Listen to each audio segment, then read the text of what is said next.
Don't Listen Alone, Short Horror Stories by Layla Brinley.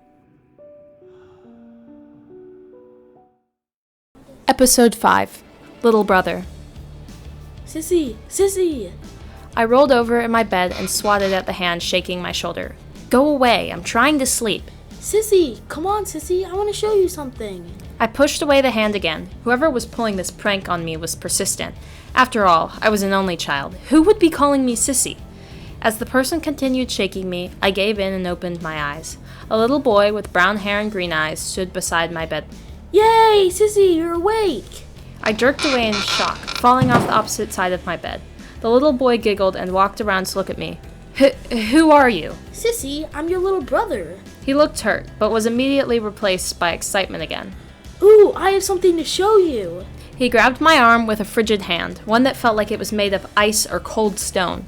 I cringed away and stood, glancing at the clock. It was exactly 12 a.m. I was probably dreaming. I'd go back to bed and wake up tomorrow morning, not remembering anything about this weird dream. Shaking free from the cold grip of the little boy, I climbed back under my blankets. No sooner had I done this, I was on my feet again, the boy's grip on my arm.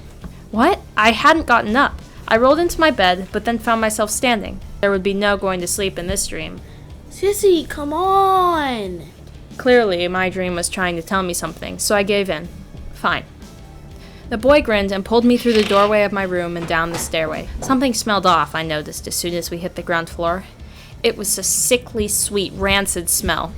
My supposed brother looked back at me, as if checking to make sure I was still behind him, despite the fact that he was still pulling me along by my wrist. I held back a gag as the smell grew worse. Finally, we reached the kitchen area.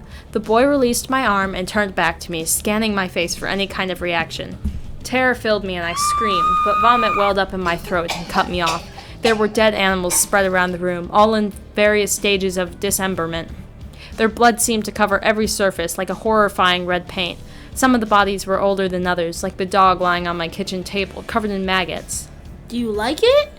The boy smiled up at me, pride shining in his eyes.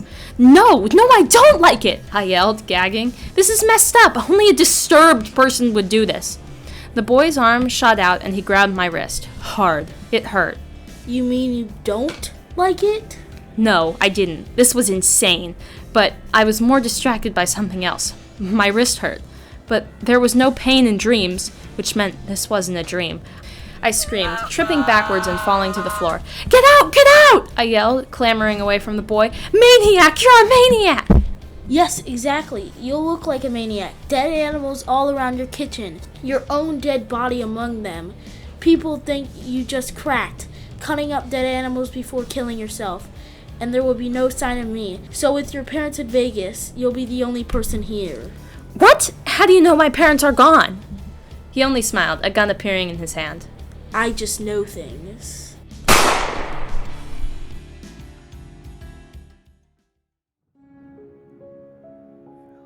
Thank you for listening to the Don't Listen Alone, Scary Stories podcast. Please like this episode and follow the channel. Thank you.